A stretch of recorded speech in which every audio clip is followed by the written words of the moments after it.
Voy a tomar lectura de la Biblia en el profeta Isaías, en el capítulo 26 del profeta Isaías, en el verso 9, Isaías 26, 9. Vamos a leer lo que dice la Escritura.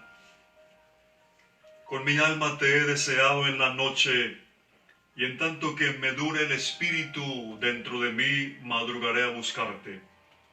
Porque luego que hay juicios tuyos en la tierra, los moradores del mundo aprenden justicia. Se mostrará piedad al malvado, y no aprenderá justicia. En tierra de rectitud hará iniquidad, y no mirará a la majestad de Jehová. Jehová, tu mano está alzada, pero ellos no ven. Amén. Quiero en esta mañana llevar a ustedes un mensaje titulado Aprendiendo justicia por medio de los juicios divinos. Aprendiendo justicia por medio de los juicios divinos. Y quiero resaltar tres frases de este pasaje que hemos leído. La primera dice así: porque luego que hay juicios tuyos en la tierra, los moradores del mundo aprenden justicia. La segunda frase es: se mostrará piedad al malvado y no aprenderá justicia. Y la tercera: Jehová, tu mano está alzada, pero ellos no ven. Tengo grabada en mi mente una imagen cuando era niño. Vivíamos en la ciudad de Cúcuta y hubo un fuerte temblor, pero muy fuerte. Recuerdo que primero hubo como un gemido en la tierra y tras el gemido vino el movimiento telúrico. Fue algo realmente impresionante. En ese tiempo las casas eran muy grandes, ¿se acuerdan? Aquellas casas grandes, y tenían en la parte trasera lo que llamaban el patio o el solar, y allí había árboles de toda clase, de mango, limones, y recuerdo que mientras la tierra gemía y se movía el planeta, mi padre corrió y se arrodilló allá en el patio y levantó las manos al cielo. Con la voz quebrada, imploró misericordia a Dios. Les confieso que esa imagen me impactó, porque nunca había visto a mi padre tan atemorizado y quebrantado. Bueno, pero esa consagración le duró lo que duró el temblor, porque al fin de semana ya bebiendo licor, y siguió su vida sin Dios. Y eso que sucedió con mi padre es un vivo ejemplo de lo que sucede con muchas personas cuando vienen tiempos de crisis, de desastres naturales o de pérdidas familiares. Hay un temor, hay un quebrantamiento que los lleva con desespero a buscar de Dios. Pero muchos luego se olvidan, incluso muchas personas que reciben el favor de Dios, solo cuando sucede esa situación o esa crisis. Pero la verdad es que Dios no busca admiradores momentáneos, sino adoradores permanentes. Y a veces Dios usa una crisis para que la gente se acerque a Él. Alguna situación adversa como la que estamos viviendo en estos días. Pero que cuando pasen estos días no te olvides de Dios. El Señor puede usar una crisis para atraerte a Él. Pero que cuando pase la crisis tú te quedes con Cristo. Bienaventurados aquellos que aprenden justicia después de que pasan los juicios de Dios. Bienaventurados aquellos que logren entender el propósito que Dios tenía con determinada situación, porque luego que hay juicios en la tierra, los moradores del mundo aprenden justicia. Sea que esto que estamos viviendo en estos días venga de Dios o que Él lo haya permitido, el propósito de Dios a través de la historia con estas cosas se dice allí en el libro de Job: asimismo por sus designios se revuelven las nubes en derredor para hacer sobre la faz del mundo en la tierra lo que Él les mande. Y escucha lo que sigue: unas veces por azote, otras por causa de su tierra, y otras por misericordia las hará venir. Esto que estamos viviendo estos días no ha tomado por sorpresa a Dios. Todo lo que sucede en el mundo ya está registrado en la agenda divina. Él sigue siendo el Dios de este universo y el Dios de este pequeño planeta Tierra. Nada se sale de su plan. Y a través de esto Dios tiene un propósito. Si te preguntas, ¿pero cuál es el propósito de Dios con todas estas cosas? La respuesta la tiene la Biblia: que los que habitan en este planeta aprendan justicia, que se acerquen a Dios, que lo reconozcan como el Señor y el Dios que Él es, que se vuelvan a Él, que depositen en Él su confianza y su fe. El propósito es que todos los sedientos vengan a las aguas, que los que no tienen dinero vengan y compren sin dinero y sin precio, porque lo que Dios ofrece es tan valioso que no se puede comprar con dinero, sino que se obtiene por su gracia y su misericordia. El propósito de Dios es que inclines el oído y escuches lo que Dios te quiere enseñar. El propósito es que busques a Jehová mientras puede ser hallado, que lo llames en tanto que está cercano.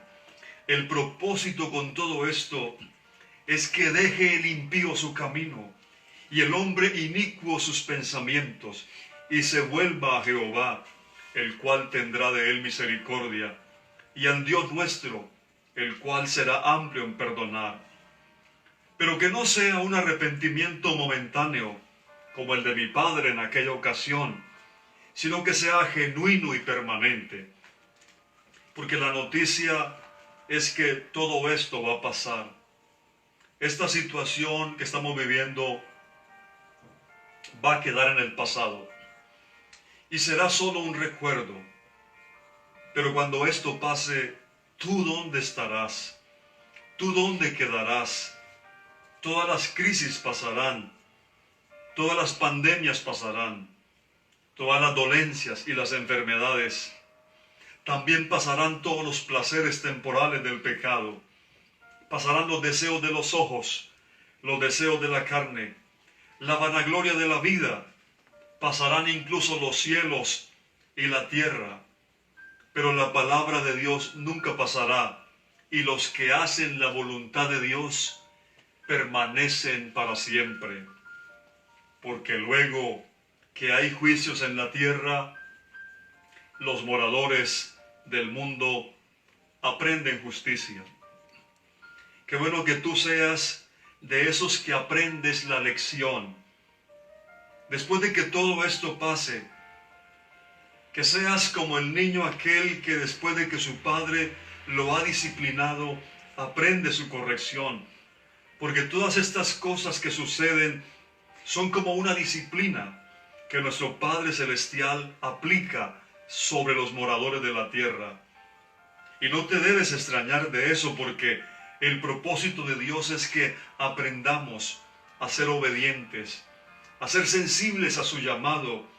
Y debo decir que este llamado de parte de Dios no es solo para aquellos que están lejos de Dios, o para aquellos que no lo conocen, sino para todos los moradores de la tierra, para los creyentes y para los inconversos, para los ricos y para los pobres, para los profesionales y para los iletrados, para todos, para la iglesia, para el mundo. Hay un llamado de parte de Dios, hay un llamado de atención para que seamos sensibles.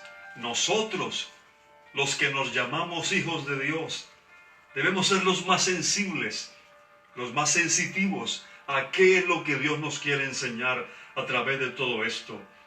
Porque a veces el juicio comienza con los hijos de Dios. Todos tenemos algo que aprender de esta situación. Yo les quiero invitar para que durante estos días de cuarentena, de encierro, no se depriman, no se desesperen, no peleen entre ustedes, no generen un ambiente de tensión. Este tiempo hay que aprender algo, hay que sentarse en familia, hay que mirarse a los ojos y hay que hablar. ¿Qué nos quiere enseñar Dios? Tú a nivel personal, pero a nivel de familia. ¿Qué nos quiere enseñar Dios? Por fin Dios capturó la atención de toda la humanidad. Por fin Dios tiene la gente quieta en sus casas. Por fin la gente está recogida, sin el ajetreo diario, sin el corre-corre. Es para que te preguntes, Dios mío, ¿qué quieres que yo aprenda de esta situación? ¿Qué es lo que me quieres enseñar a través de todo esto? Porque luego que hay juicios en la tierra, los moradores del mundo aprenden justicia. Esa es la realidad. ¿Vas a ser de los que aprenden y modifican su vida y son transformados para la gloria de Dios? ¿O serás de los que se quebrantan momentáneamente y luego se olvidan del Señor? ¿De quiénes serás tú? ¿De qué grupo? ¿De qué lado estarás? Tienes que definirte. Porque no todos los moradores de la tierra aprenden justicia después de que pasan estas cosas.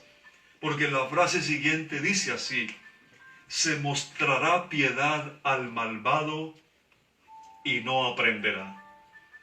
Se mostrará piedad al malvado y no aprenderá. Hay gente que definitivamente no va a aprender la lección. No van a entender el propósito divino, ni enviándoles misericordia, ni enviándoles juicio, ni mostrándoles piedad por parte del Señor, sino que después de todo esto seguirán sus vidas vacías, intentando llenarse con la aparente alegría momentánea del pecado. Van a seguir disfrutando la vida loca sin Dios y llenando su corazón de cosas que más vacíos los dejan, de la maldad que el mundo ofrece. Pronto se olvidan de las cosas, porque la Biblia dice que Dios desató juicio sobre Egipto para que el faraón dejara ir al pueblo de Israel. Una plaga tras otra vino sobre la tierra de Egipto. Realmente fue algo impresionante. Primero, el agua se convirtió en sangre. La segunda plaga fue la de las ranas. Después vinieron los piojos. Seguidamente llegaron las moscas. En quinto lugar, la plaga sobre el ganado. Después vino la plaga del granizo. Luego llegaron las úlceras. Después de esto vino la plaga de las langostas. La novena fue la plaga de las tinieblas. Y por último, la muerte de los primogénitos, los hijos mayores de todas las familias, murieron aquel día en Egipto. Usted puede hacerse una imagen mental del deterioro gradual que tuvo Egipto. Las plagas fueron acabando con todo. Todo lo que tenía vida lentamente fue muriendo. Y ahora tenemos a un Egipto que literalmente parecía un desierto, un cementerio, llantos, descomposición, putrefacción por todos lados, muerte en las casas. El mismo Faraón fue afectado porque en esos casos todos son tocados, desde el más encumbrado hasta el más sencillo. Y uno piensa, bueno, después de todo esto, Faraón y los egipcios aprendieron la lección. Después de los juicios de Dios, aprendieron justicia. Pero no fue así. El corazón de Faraón fue endurecido para no humillarse de verdad. Tuvo un arrepentimiento momentáneo y permitió que el pueblo de Israel saliera de Egipto. Bueno, no tanto fue el permiso del Faraón, sino que Dios sacó a su pueblo con mano poderosa y brazo extendido. Pero, ¿qué hizo Faraón?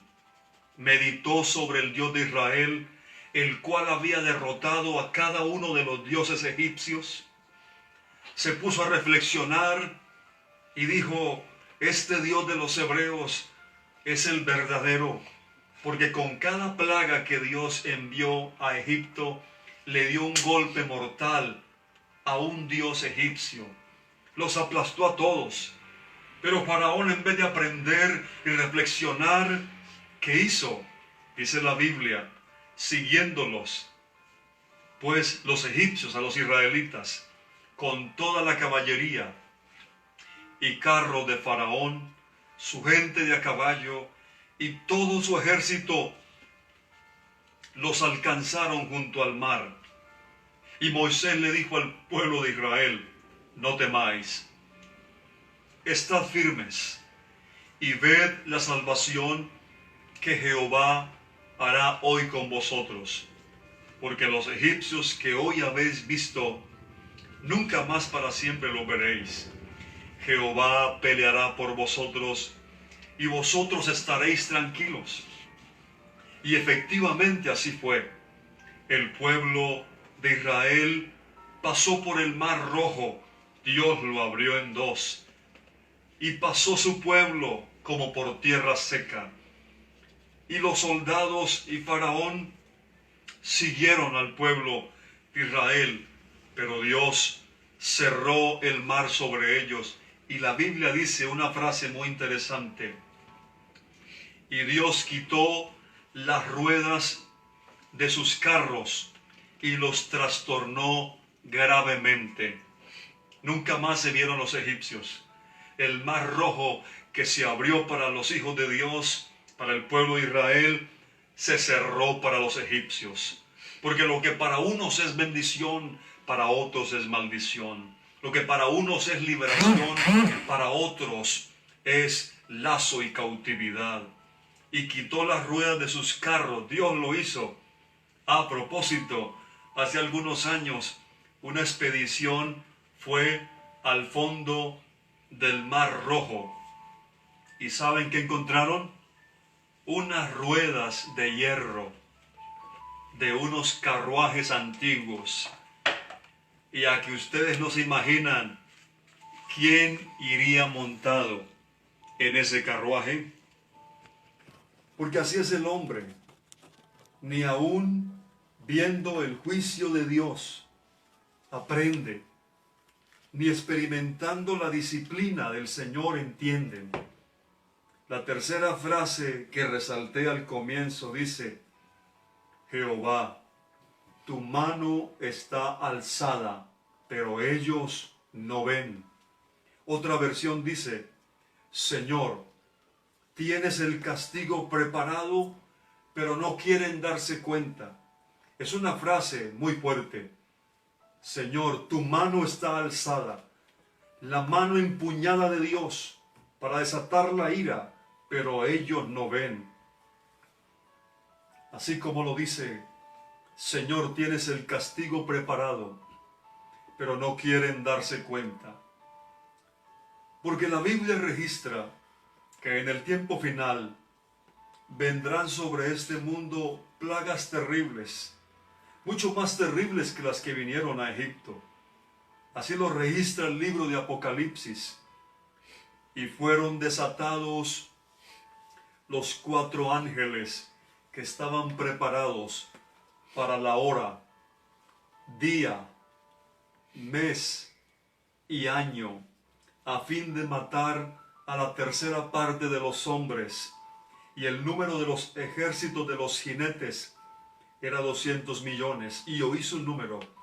Y así vi en visión los caballos y a sus jinetes, los cuales tenían corazas de fuego, de zafiro y de azufre. Y las cabezas de los caballos eran como cabezas de leones, y de su boca salía fuego, humo y azufre.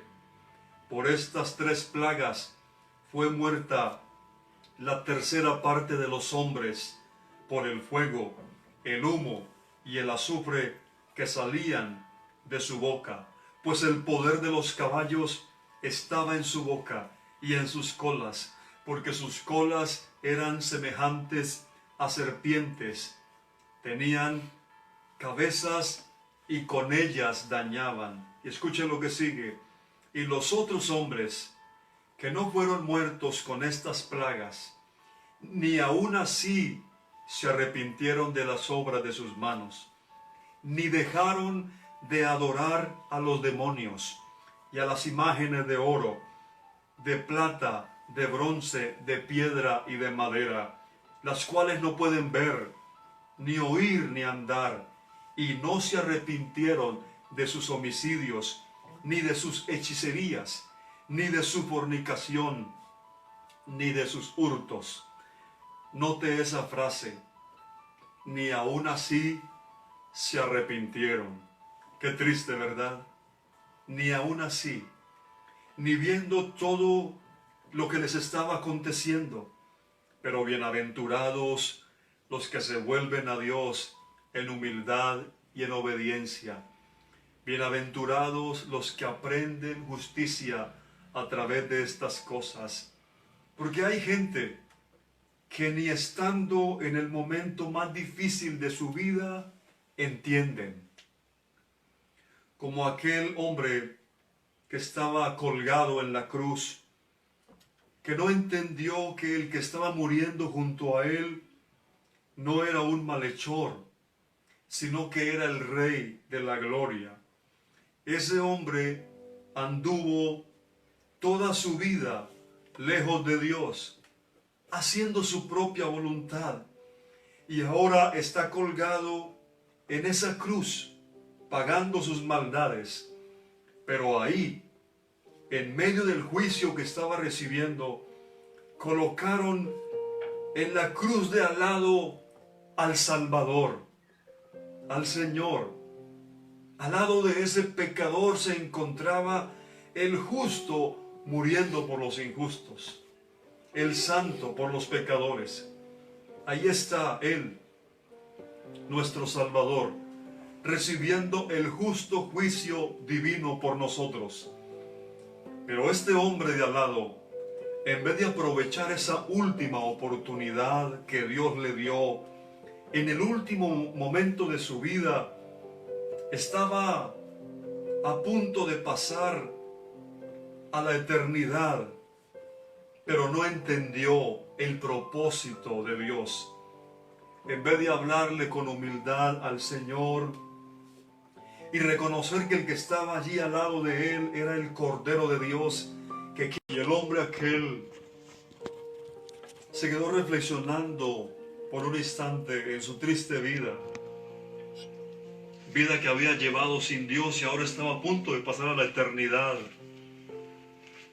Después de reflexionar, le dice a su compañero: ¿ni aún temes a Dios, estando en la misma condenación? Notemos que el hombre sabía que lo que le esperaba era la condenación.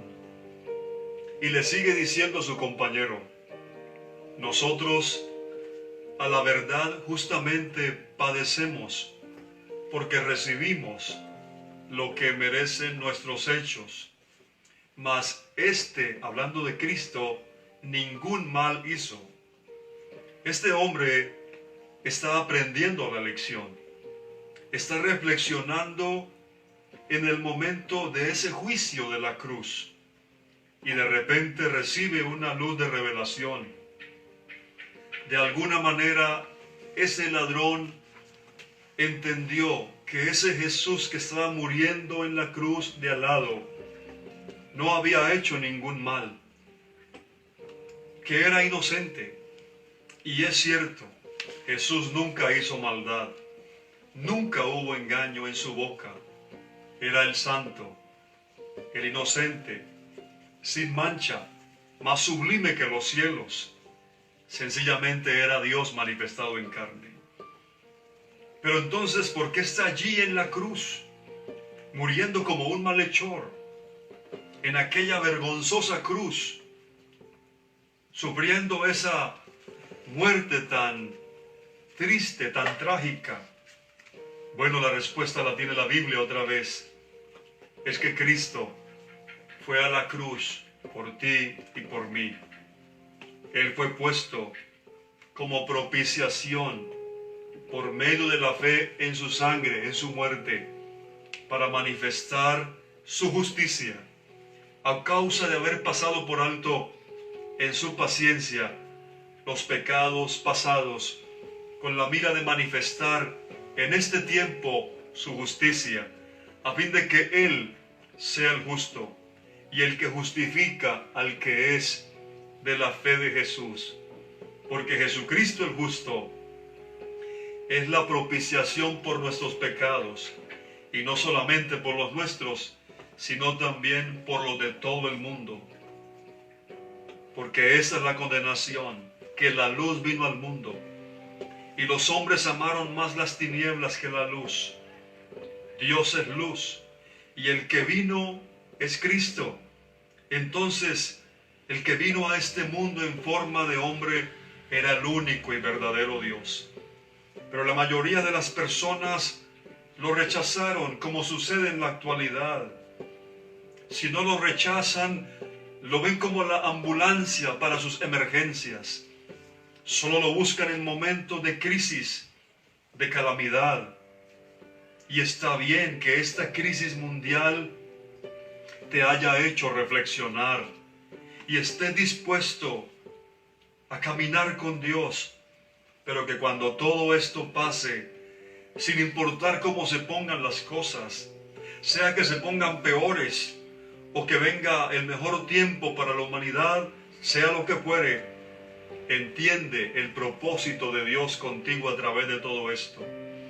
El moribundo aquel entendió en el último momento de su vida, antes de pasar a la eternidad, entendió que el que estaba muriendo a su lado no solo era inocente, sino que también era el Rey. Que ese Jesús de la cruz de al lado no solo era el Cordero, sino que también es el León. Y con el último suspiro que había en él, ese hombre sacó fuerzas, se quedó mirando al Señor. Un rayo de luz de revelación vino sobre él y le dijo a Jesús: acuérdate de mí cuando vengas en tu reino.